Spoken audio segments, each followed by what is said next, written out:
Hello friends, welcome back to my YouTube channel Adnan knowledge hub. दोस्तों, हमारे देश को और देशवासियों की जान को दो तरह से खतरा होता है। पहला अंदरूनी खतरा, दूसरा बाहर के देशों से खतरा।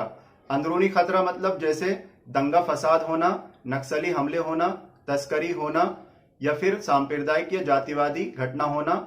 इन सब के अलावा चोरी डकैती होना, मारपीट होना, छेड़छाड़ होना, किसी के मकान या दुकान पर अवैध कब्जा करना, इन सभी घटनाओं को बोलते हैं इंटरनल थ्रेट्स।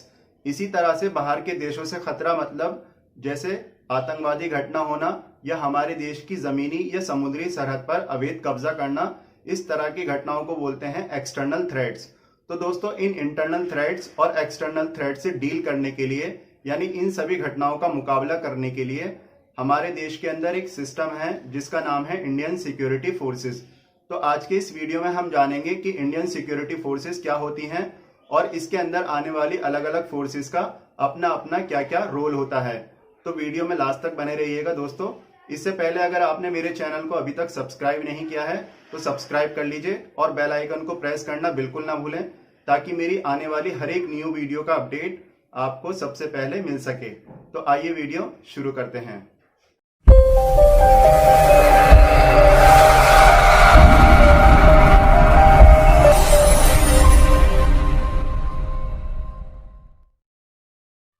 दोस्तों, इंडियन सिक्योरिटी फोर्सेस को चार कैटेगरी में डिवाइड किया गया है।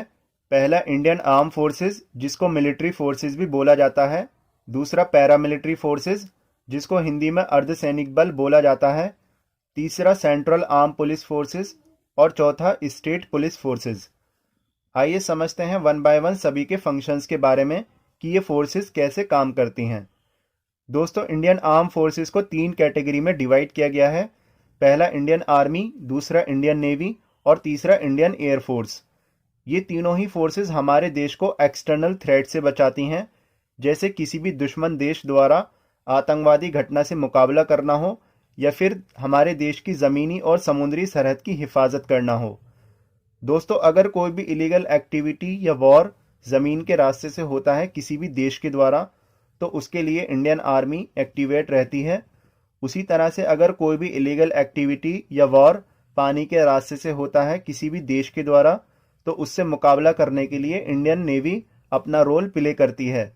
और अगर कोई भी इलीगल एक्टिविटी या वॉर हवा के रास्ते से होता है तो उसके लिए इंडियन एयरफोर्स एक्टिवेट हो जाती है। हालांकि दोस्तों, ज़रूरत पड़ने पर कोई भी दो फोर्सेस या तीनों फोर्सेस आपस में मिलकर भी काम कर सकती हैं दुश्मनों के मंसूबों पर पानी फेरने के लिए। वैसे तो इन तीनों ही फोर्सेस के अपने अपने अलग अलग चीफ होते हैं, लेकिन इन तीनों ही फोर्सेस के supreme commander president of India होते हैं, जो कि अभी रामनाथ कोविंद हैं। और ये तीनों ही फोर्सेस मिनिस्ट्री ऑफ डिफेंस यानी रक्षा मंत्रालय के अंडर काम करती हैं और अभी हमारे देश के डिफेंस मिनिस्टर राजनाथ सिंह हैं। दोस्तों, इन तीनों ही फोर्सेस में तीन तरह के ऑफिसर्स होते हैं, जैसे commissioned officers, junior commissioned officers और नॉन कमीशन्ड ऑफिसर्स।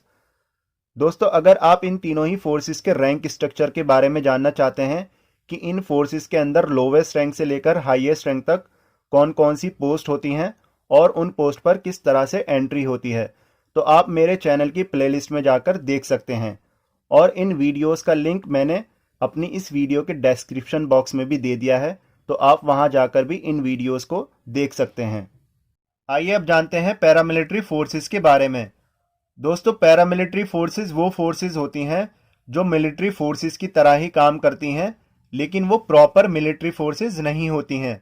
तो हम ये कह सकते हैं कि paramilitary forces as an assistant काम करती हैं मिलिट्री फोर्सेस के लिए, और पैरामिलिट्री फोर्सेस के हेड भी मिलिट्री फोर्स से ही डेप्यूटेशन पे जाते हैं, यानी नियुक्त किए जाते हैं। पैरामिलिट्री फोर्सेस में मेनली तीन फोर्सेस आती हैं। पहली इंडियन कोस्ट गार्ड, दूसरी असम राइफल्स और तीसरी स्पेशल फ्रंटियर फोर्स। दोस्तों, Indian coast guard as an assistant काम करती है इंडियन नेवी के लिए। जैसे इंडियन नेवी पानी के सरफेस, पानी के ऊपर और पानी के नीचे सब जगह अपना रोल प्ले करती है, लेकिन इंडियन कोस्ट गार्ड सिर्फ और सिर्फ समुद्री सरहद पर सुरक्षा व्यवस्था के लिए तैनात रहती है। एक तरह से इंडियन नेवी का काम आसान करती है। इंडियन कोस्ट गार्ड एक न्यू पैरामिलिट्री फोर्स है जिसको आज़ादी के बाद 1978 में इस्टेब्लिश किया गया था और अभी इसमें लगभग 15,000 पर्सोनेल शामिल हैं। और इंडियन कोस्ट गार्ड भी इंडियन आर्म फोर्सेस की तरह मिनिस्ट्री ऑफ डिफेंस के अंडर काम करती है। दोस्तों, अगर आप इंडियन कोस्ट गार्ड के रैंक स्ट्रक्चर के बारे में जानना चाहते हैं तो उस वीडियो का लिंक भी मैंने अपनी इस वीडियो के डिस्क्रिप्शन में दे दिया है, तो आप वहां जाकर इजीली देख सकते हैं। आइए अब बात करते हैं असम राइफल्स के बारे में। दोस्तों, असम राइफल्स एक सबसे पुरानी पैरामिलिट्री फोर्स है जिसको 1835 में एस्टेब्लिश किया गया था।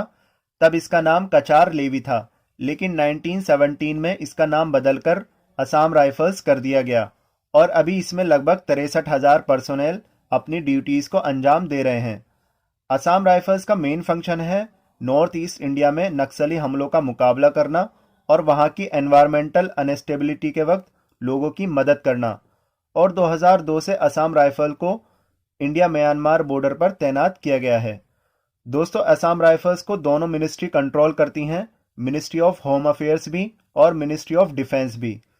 Ministry of home affairs Assam rifles का एडमिनिस्ट्रेटिव पार्ट देखती हैं, जैसे सैलरी, पेंशन और अदर बेनिफिट्स वगैरह, जबकि ministry of defence Assam rifles का ऑपरेशनल पार्ट देखती हैं, जैसे असम राइफल्स के जवानों और ऑफिसर्स की पोस्टिंग, ट्रांसफर और डेप्यूटेशन वगैरह को। स्पेशल फ्रंटियर फोर्स एक सिक्योरिटी फोर्स है जो हमारे देश की इंटेलिजेंस बॉडीज के पास रहकर काम करती है और उन्हीं को अपनी रिपोर्टिंग करती है, जैसे raw research and analysis wing, IB intelligence bureau, CBI central bureau of investigation और एनसीबी यानी नारकोटिक्स कंट्रोल ब्यूरो वगैरह। स्पेशल फ्रंटियर फोर्स को 1962 में एस्टेब्लिश किया गया था और अभी इसमें लगभग 10,000 लोग शामिल हैं। आइए अब समझते हैं सीएपीएफ के बारे में। दोस्तों, सेंट्रल आर्म पुलिस फोर्सेस के अंदर मेनली 5 फोर्सेस आती हैं, जैसे बीएसएफ, आईटीबीपी, एसएसबी, सीआईएसएफ और सीआरपीएफ।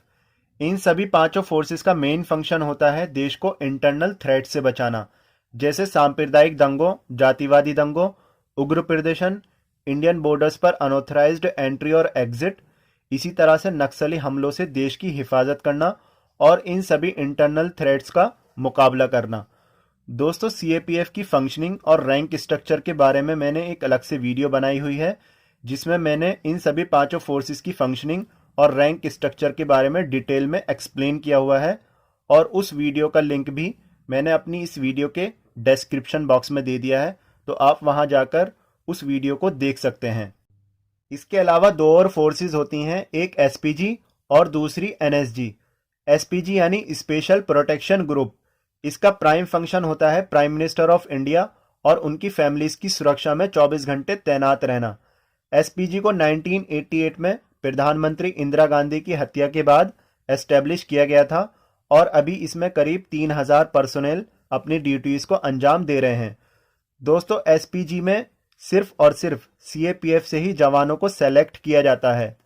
इसके अलावा एनएसजी यानी नेशनल सिक्योरिटी गार्ड का प्राइम फंक्शन होता है देश के अंदर आतंकवादी हमलों का मुकाबला करना। एनएसजी को 1984 में एस्टेब्लिश किया गया था और इसमें करीब 14,000 लोग शामिल हैं। दोस्तों, एनएसजी के लिए सीएपीएफ और आर्मी दोनों से ही जवानों को सेलेक्ट किया जाता है। आइए अब बात करते हैं इंडियन सिक्योरिटी फोर्सेस की 4th कैटेगरी यानी स्टेट पुलिस फोर्स के बारे में।